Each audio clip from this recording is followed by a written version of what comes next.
नमस्कार दोस्तों।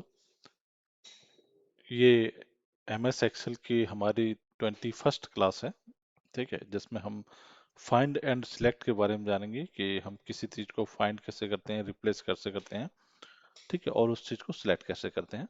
ठीक है, यहाँ पे ये जो सेक्शन आप देख रहे हैं, जो आप मेरा माउस कर्सर आप देख रहे हैं, फाइंड एंड सिलेक्ट लिखा हुआ है। उसके अंतर्गत ही हमारे ये सेक्शन दिए गए हैं, जिसमें फाइंड है, रिप्लेस है, गो टू स्पेशल है। ठीक है, बाकी कुछ प्री डिफाइंड ऑलरेडी उन्होंने पहले से सिलेक्ट करके दिए हुए हैं कि अगर हम इस तरीके से कुछ कंडीशंस में चेक करना चाहते हैं कि हमें फॉर्मेटिंग कहाँ पे अप्लाई की हुई है, उन सेल को अगर चेक करना चाहते हैं। ठीक है, कांस्टेंट का मतलब जो भी हमारा एरिया सिलेक्टेड है, जो कि डेटा को एक साथ मौजूद है, उसको हम देखना चाहते हैं। या फिर डेटा वैलिडेशन हमने कहाँ अप्लाई किया हुआ है वो देखना चाहते हैं, फार्मूला कहाँ लगा हुआ है वो हम देखना चाहते हैं। तो इस तरीके से कहाँ हमने कमेंट अप्लाई किया हुआ है, किस सेल पर कमेंट अप्लाई है, तो वो क्या करता है, इनको एक साथ सेल्स को सिलेक्ट कर लेता है, आपको दिखाने के लिए कि ये यहाँ यहाँ इस लोकेशन पे जो है मौजूद है। ठीक है, इसके यही सारी चीजें गो टू स्पेशल में भी मौजूद हैं। ठीक है, आप कमेंट देख सकते हैं, फॉर्मूले देख सकते हैं, कंडीशन फॉर्मेटिंग देखते हैं, ब्लैंक सेल्स वगैरह चेक करना कि कहाँ पे ब्लैंक सेल है, कहाँ पे नहीं है, कहाँ पे करंट रीजन है, कहाँ पे हमारे ऑब्जेक्ट्स हैं, कहाँ हमारे जो डेटा वैलिडेशन है, कहाँ कंडीशन फॉर्मेटिंग है। तो वो क्या करता है, उनको सिलेक्ट करने का काम करता है। ठीक है, चलिए अब हम इसको जो है क्रमबद्ध तरीके से समझने की कोशिश करते हैं कि क्या है ये चीज। ठीक है, चलिए सबसे पहला है फाइंड। फाइंड का मतलब होता है किसी भी टेक्स्ट को, नंबर्स को फाइंड करना। ठीक है, मैं जाता हूँ यहाँ पे और सबसे पहले मैं इसको जो है ये सिलेक्ट को हटा देता हूँ। अब मेरे पास ये आ चुका है। मैं टेक्स्ट में कहीं पे भी अपने डेटा में चेंज करना चाहता हूँ, तो मैं चाहता हूँ इससे फाइंड पे जाता हूँ। मैं कंट्रोल F करके भी जा सकता हूँ और फाइंड को डायरेक्ट भी फाइंड कर सकते हैं। ठीक है, मुझे सपोज क्या एक कीवर्ड है, मुझे चेक करना है राहुल के नाम से, क्या राहुल मेरे उसमें मौजूद है। तो मैं जाऊंगा, इसको राहुल करूंगा और इसको फाइंड नेक्स्ट करूंगा।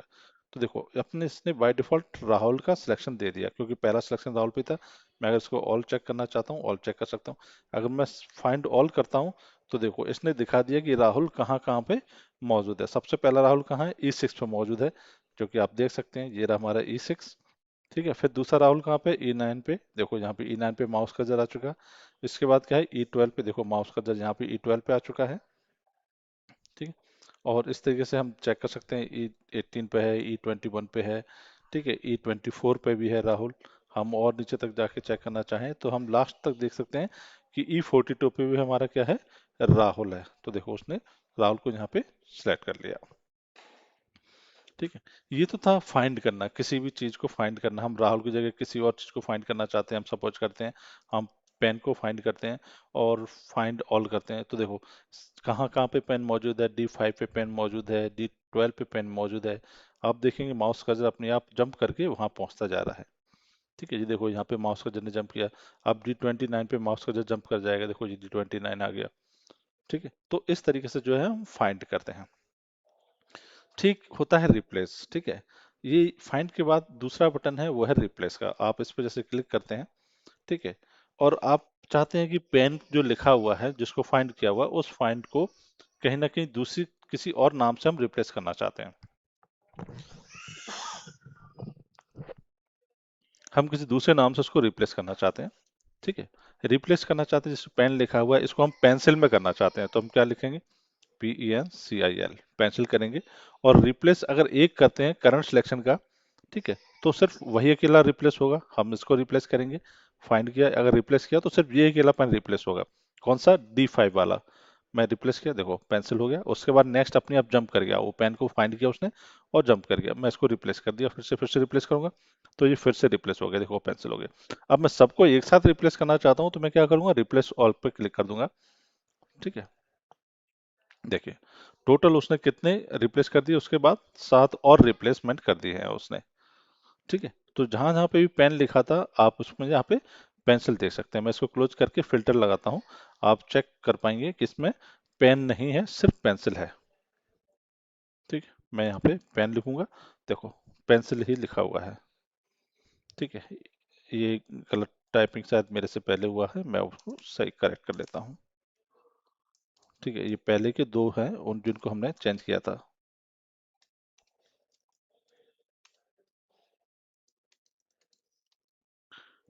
ये हमारी पेंसिल है। ठीक है, इस तरीके से जो है हम फाइंड कर सकते हैं, रिप्लेस कर सकते हैं। अगर हम किसी यूजर का नेम रिप्लेस करना है तो हम जाएंगे फाइंड करके या रिप्लेस करके सीधा रिप्लेस भी हम कर सकते हैं। और यहाँ पे हम यूजर का नाम डाल देते हैं क्या, राहुल। राहुल की जगह हम क्या नाम कर देते हैं, गजेंद्र। क्या रिप्लेस हो जाए, गजेंद्र। तो आप देखोगे जहां जहां भी राहुल लिखा होगा वहां गजेंद्र रिप्लेस हो जाएगा। रिप्लेस ऑल किया, 13 टाइम्स राहुल है तो उसको रिप्लेस कर दिया कहाँ पे, गजेंद्र के नाम से। ठीक है, तो इस तरीके से हम फाइंड और रिप्लेस करते हैं। चलिए, नेक्स्ट हम देखते हैं गो टू। इसका जो काम होता है, ये आप किसी भी सेल पे जंप करने का काम करता है। मैं मान के चलो मैं यहाँ पे हूँ, ठीक है, और मैं चाहता हूँ कि मैं जंप करके किसी दूसरी सेल लोकेशन पे जाना चाहता हूँ। ठीक है, मैं चाहता हूँ किस पे, मैं चाहता हूँ कि मैं E4 पे जाना चाहता हूँ, तो मैं यहाँ पे लिखूंगा E4, E4, और मैं जंप करूंगा। ठीक है, देखो मेरा माउस का जो सीधा कहाँ आ गया, E4 पे आ गया। ठीक है, हम लोग ज़्यादातर इसका यूज़ नहीं करते हैं क्योंकि ये हमें इसकी आवश्यकता नहीं होती है। बट अगर हम करना चाहें तो उसको इस तरीके से इस्तेमाल कर सकते हैं, क्योंकि कोई भी सेल का नेम याद नहीं रखता है। बट जो अगर हम किसी नाम से अगर सेव करते हैं, जो कि नेम रेंज वगैरह है, जो आप आगे की क्लास में देखेंगे, वहां से आप इसको जो है डायरेक्टली कॉल करा सकते हैं। ठीक है, चलिए, नेक्स्ट हमारा गो टू स्पेशल है। इसके बारे में भी हम जानेंगे क्योंकि इसके ज़्यादातर सारी की चीज़ें, यही सारी चीज़ें हैं जो कि हमें इसमें देखने को मिलेंगी। बट इसके दो स्पेशल फीचर्स होते हैं, ब्लैंक सेल, ठीक है, और एक विजिबल सेल्स, उसके बारे में हम देखेंगे। तो पहले हम ये पता लगाते हैं कि बाकी की जो चीज़ें हैं वो क्या हैं। ठीक है, हम चाहते हैं कि वो जगह सिलेक्ट हो जाए जहाँ पे हमारा फॉर्मूला मौजूद हो। सेल में पूरी शीट में फॉर्मूला कहाँ लगे हुए हैं वो हमारे पता चल जाए। तो हम क्या करेंगे, यहाँ पे जाएंगे, फॉर्मूला पे क्लिक करेंगे तो देखेंगे यहाँ लास्ट में हमारे फॉर्मूला लगे हुए हैं दोनों सेल्स पे, एक इस पे भी और इस पे भी। ठीक है, मैं चाहता हूँ कि मुझे पता चले कि कमेंट मैंने कहाँ लगाया हुआ है, तो मैं जाके क्लिक करूंगा तो देखो ये कमेंट पे पहुंच गया, माउस का जो कमेंट पे आ गया। मैं इस पे देखूंगा, यहाँ पे कमेंट लिखा हुआ है। नेक्स्ट चीज हम देखते हैं, कंडीशनल फॉर्मेटिंग। कंडीशनल फॉर्मेटिंग पे क्लिक करेंगे तो क्या बताएगा, नो सेल वर फाउंड। क्यों? क्योंकि किसी भी सेल में कंडीशनल फॉर्मेटिंग लगी ही नहीं है। मैं सपोज करता हूँ, मैं यहाँ लिखता हूँ 34, और इस सेल पे जाकर के मैं एक बेसिक कंडीशनल कंडीशनल फॉर्मेटिंग लगा देता हूँ, सिंपल। ठीक है, यहाँ पे अब मैं ये माउस कर्सर मैं यहाँ रख देता हूँ, या फिर मैं इसकी एक और कॉपी बना लेता हूँ। ठीक है, कुछ और कॉपी और बना लेता हूँ, तो जिससे कि जो समझ में आ जाए कि ये एक साथ कैसे काम करता है। और मैं इनके कलर भी चेंज कर लेता हूँ जिससे कि हमें समझ में आ जाए। ठीक है, मैं इसको ग्रीन कर लेता हूँ। ठीक है, और मैं यहाँ पे लिख देता हूँ 5। ठीक है, हमने इसमें कोई भी कंडीशनल फॉर्मेटिंग उस तरीके से नहीं लगाई, बस हम एक प्रकार का कलरिंग करके जो फॉर्मेटिंग दिखा रहे हैं, इसलिए इसमें पूरा सेल का जो डेटा है वो पूरा का पूरा दिखाई देगा आपको, रेंज आपको कंप्लीट दिखाई देगी। ठीक है, चलिए मैं ये 3 कर लेता हूँ। ठीक है, अब मैं यहाँ पे जाता हूँ, अब मैं यहाँ पे कंडीशनल फॉर्मेटिंग करूंगा तो आप देखो कि मेरा माउस कर्सर अभी इस जगह मौजूद है। मैं जब इस पर क्लिक करूंगा तो कंडीशनल फॉर्मेटिंग के हिसाब से ये माउस कर्सर मेरा इन सभी सेल्स को सिलेक्ट कर लिया। देखो ये सेल सिलेक्ट है, ये सिलेक्ट है, ये सिलेक्ट है। पता नहीं आपको इसमें स्पष्ट तरीके से दिख रहा है कि नहीं दिख रहा है, बट आप इस कलर की डार्कनेस से समझ सकते हैं कि ये इसकी प्राइमरी सेल है, बाकी की सारी सेल्स को जो है उसने वो किया। अगर मैं इसको यहाँ से हटाऊंगा तो इनका जो डार्क कलर दिख रहा है वो भी आपको हल्का हो जाएगा, ये देखिए। ठीक है, तो इससे पता चलता है कि उसने क्या किया, इनको सिलेक्ट कर लिया। देखिए, ठीक, ये सारे सारे डार्क हैं, बस इसकी प्राइमरी सेल ये है, माउस का जो यहाँ से शुरू हुआ है और इन सभी को उसने सिलेक्ट किया है। अब मैं इसको यहाँ से हटाऊंगा तो आप देखोगे ये जो 34 लिखा हुआ है ये भी लाइट कलर में शो करने लगेगा, ये देखिए। ठीक है, तो इस तरीके से हम कंडीशनल फॉर्मेटिंग लगाते हैं। मैं इसको हटा देता हूँ, रिमूव कर देता हूँ। ठीक है, सेम चीज हमारे बाकी के कंटेंट में भी आता है। ठीक है, कांस्टेंट हम लेना चाहते हैं। कांस्टेंट क्या है, कांस्टेंट मतलब वो डेटा जहाँ पे हमारा क्रमबद्ध तरीके से रखा हुआ है। मैं कांस्टेंट पे जाऊंगा तो देखो ये उसने पूरा सिलेक्ट कर लिया, कांस्टेंट डेटा हमारा ये है। ठीक है, नेक्स्ट हम जाते हैं कि वैलिडेशन। यहाँ पे कोई वैलिडेशन नहीं है तो सेम एरर वो दिखाएगा, बट हम यहाँ पे एक वैलिडेशन अप्लाई कर लेते हैं। ठीक है, हम डेटा में जाएंगे, ठीक है, और यहाँ पे एक वैलिडेशन लगा लेते हैं। ठीक है, वैलिडेशन में क्या लिख लेते हैं कि डेसिमल वैल्यू हम यहाँ लगा लेते हैं 2 मैक्सिमम, वो मिनिमम 2 और मैक्सिमम 5। ठीक है, मैं यहाँ पे ओके करता हूँ। ठीक, तो देखो आप यहाँ पे कोई कर्सर में दिख नहीं रहा, बट हम यहाँ पे अगर वैलिडेशन में जाएंगे तो ये कर्सर जंप करके ऑटोमेटिकली वहीं पहुंच गया जहाँ पे वैलिडेशन लगा हुआ है। हम चेक करें क्या वैलिडेशन यहाँ पे लगी हुई है, तो हम यहाँ पे 5.1 लिख 4.1 लिखते हैं। ठीक है, तो ये आ गया डेसिमल में, ये आ गया। पर अगर हम इसमें जो है ज़्यादा वैल्यू डालेंगे तो ये नहीं लेगा। अरे, क्या हमने गलत जगह वैलिडेशन लगा दी है क्या? एक बार चेक करते हैं। हाँ, सही है। तो वैलिडेशन में हमने क्या लगाया था, एक बार वैलिडेशन को रीचेक करते हैं। डेटा वैलिडेशन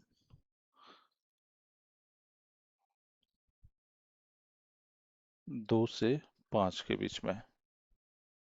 ओके,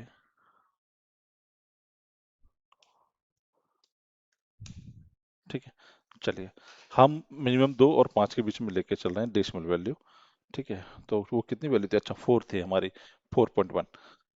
ठीक है, तो हमने यहाँ पे लिया 4.1 के हिसाब से। ठीक है, अगर मैं इसमें 1.1 करूंगा तो ये एरर देगा, और यदि मैं 6 पॉइंट से ऊपर जाऊंगा तो जो है 6.5 करता हूँ या 6 करता हूँ, तो ये भी जो है हमारा एरर शो करेगा। तो ये कितने बीच में रख सकते हैं हम? 2 और 5 के बीच में। अगर मुझे तो ये हमारा ये एक्चुअली हम वो बाद में पढ़ लेंगे, उस चीज़ को देखना। मेरा मेन यहाँ पर्पस ये था आपको बताने का कि हम किस तरीके से जो है वैलिडेशन को सिलेक्ट कर सकते हैं कि कहाँ का वैलिडेशन मौजूद है। अगर मैं कहीं और पे भी जाता हूँ, वहाँ पे भी वैलिडेशन अप्लाई करता हूँ, मान के चलता हूँ मैं डेटा में जाता हूँ और यहाँ पे फिर से एक वैलिडेशन लगाता हूँ। कौन सा वैलिडेशन लगाता हूँ कि मैं लगाता हूँ नंबर्स ओनली, या फिर लिस्ट लगा देते हैं। मैं यहाँ पे लिस्ट ले लेता हूँ। ठीक है, ये लिस्ट ले लेता हूँ, कोई भी 2 3। ठीक है, ओके करता हूँ। ठीक है, तो अब यहाँ पे हमें नहीं दिख रहा, पर मैं यहाँ पे जैसे इस पे जाऊँगा, होम पे जाऊँगा और फिर से डेटा वैलिडेशन पे जाऊंगा और फिर सिलेक्ट करूंगा, तो देखो उसने इस सेल को भी सिलेक्ट कर लिया, इस सेल को भी सिलेक्ट कर लिया। बट हम जब इस पे जाएंगे तो ये बताएगा कि यहाँ पे ये ड्रॉप डाउन जो है लिस्ट बनी हुई है हमारी, जो हम ले सकते हैं यहाँ से। ठीक है, तो इस तरीके से जो है हम यूज कर सकते हैं। फिलहाल मैं ये डेटा यहाँ से हटा देता हूँ। ठीक है, अब नेक्स्ट बारी आती है हमारी स्पेशल की, जिसमें मैंने बोला था कि हमें 2 मेनली इसमें रिक्वायर्ड होते हैं। ठीक है, सबसे पहला होता है हमारा गो टू स्पेशल में। बाकी ये सारी चीज़ें वही हैं जो ऑलरेडी हम बाहर देख रहे हैं। ठीक है, अगर करंट रीजन करना है, हम करंट रीजन पे कर सकते हैं। करंट रीजन में जैसे हमारा ये डेटा है, यहाँ पे सिलेक्ट करेंगे तो हम करंट रीजन पे ये हमारा सिलेक्ट हो जाएगा। ठीक है, बट फिलहाल हम इसमें जो चेक करते हैं वो करते हैं ब्लैंक। सपोज कि मेरे पास ये डेटा डाला हुआ है और मैं यहाँ पे कुछ चीज़ें डिलीट कर देता हूँ। ये डिलीट किया मैंने, इसको डिलीट किया, इसको डिलीट किया। ठीक है, मैं चाहता हूँ इस डेटा में यहाँ पे भी ब्लैंक है, वो सारी सेल्स क्या हो जाएं, सिलेक्ट हो जाएं। मैं जाऊँगा इस पे, कॉपी सिलेक्ट करूँगा डेटा को पूरा, और क्या करूँगा यहाँ पे मैं गो टू स्पेशल पे जाऊँगा, और गो टू स्पेशल के बाद क्या सिलेक्ट करूँगा, ब्लैंक। जैसे मैंने ब्लैंक किया, ये सारी की सारी सेल्स क्या होगी, हाईलाइटेड हो गई। और मैं अगर यहाँ पे कुछ भी लिखता हूँ, मैं मान के चलता हूँ, मैं लिख देता हूँ राकेश, तो आप देखोगे सभी जगह पे राकेश लिख जाएगा। मैं कंट्रोल प्लस एंटर दबाऊंगा तो देखो यहाँ पे भी राकेश आ गया, यहाँ पे भी राकेश आ गया, यहाँ पे भी राकेश आ गया। ठीक है, तो इस तरीके से जो है हम ब्लैंक सेल को फिल करने के लिए काम करते हैं। ठीक है, चलिए मैं इसको अंडू अंडू करके वापस वैसे ले जाता हूँ। सेम चीज हमारा होता है किसमें, विजुअल सेल्स ओनली। ठीक है, अगर हमने कहीं पे भी फिल्टर लगा रखा है, जैसे कि मैं यहाँ पे लेता हूँ फिल्टर। ठीक है, क्योंकि हम नॉर्मल तौर पे वैसे ही कर लेते हैं तो ऐसा कुछ नहीं है। यहाँ पे 38 कहाँ आ रहा है, अच्छा ये आ रहा है 38। ठीक है, मैं यहाँ पे सिंपल ले लेता हूँ दिनेश। ठीक है, अब मुझे यहाँ पे सिलेक्ट करना है तो मुझे विजुअल सेल्स में सिलेक्ट करना होता है, तो मैं सिंपल हम नॉर्मल कॉपी पेस्ट कर लेते हैं। ठीक है, और यदि कोई चेंजेस करने होती है तो हम इसको हम यहाँ से कनेक्ट भी करा लेते हैं, जो कि हमारा क्या होता है, विजुअल सेल्स ओनली में। देखिए, अब ये जितना भी आप देख रहा है विजुअल सेल्स आपका दिख रहा है, आपको शायद देखना होगा। देखो बीच में हर किसी के बीच में स्पेस वाइट वाइट दिख रहा है, जो इस प्रकार को इंडिकेट कर रहा है कि अभी सिर्फ ये उन्हीं सेल्स को सिलेक्ट किए हुए है जो उसके सामने मौजूद है। ठीक है, अगर इसमें कहीं भी हम चेंजेस करेंगे तो इन सभी सेल्स में जो है हम चेंजेस कर सकते हैं। इसमें जो हिडन सेल्स जैसे 8 के बाद 9 और 10 नहीं है, 11 के बाद 12 और 13 नहीं है, इधर देखेंगे तो आप 15 16 नहीं है, वो सभी क्या है, हाइड सेल्स हैं। तो ये दिखा रहा है कि वो सेल्स हाइड हैं, तो जो हाइड हैं उनको वाइट से दिखा रहा है, और जो सेल्स विजुअल है दिखाई दे रही हैं वो हमारी किस में दिखा रहा है, ग्रे आउट कलर में। ठीक है, डार्क मोड पे दिखा रहा है, ग्रे ग्रे कलर में। ठीक है, तो इससे ये पता चलता है कि हम यहाँ पे हमने सिर्फ जो है विजुअल सेल्स ही हमारी यहाँ पे शो कर रही है। मैं यहाँ पे कुछ भी चेंजेस करना चाहूँ तो कर सकता हूँ। ठीक है, मैं सपोज किया, अब चूंकि चेंज किस करने के लिए हम कंट्रोल एच का प्रयोग कर सकते हैं। मैं कंट्रोल जेड में जाता हूँ, ठीक है, और मैं इसको फिर से विजुअल सेल्स सिलेक्ट करता हूँ।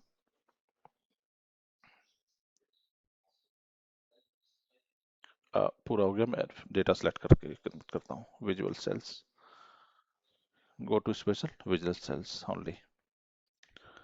ठीक है, अब मैं यहाँ पे मान के चलो कुछ भी लिख देता हूँ, मैं एक्स बाई जी लिख देता हूँ, एक्स बाई जी समझाने के लिए, और मैं कंट्रोल एंटर करता हूँ। देखो सभी में चेंज हो गया। अगर मैं इसको फिल्टर हटा दूंगा तो आप देखोगे एक्स बाई जी लिखा हुआ आएगा। बाकी सारी सेल्स जो कि हिडन थी उनमें कोई चेंजेस नहीं हुए, सिर्फ चेंजेस किन में हुए हैं, जो सेल्स विजिबल थी। ठीक है, चलिए मैं इसको कंट्रोल जेड करता हूँ।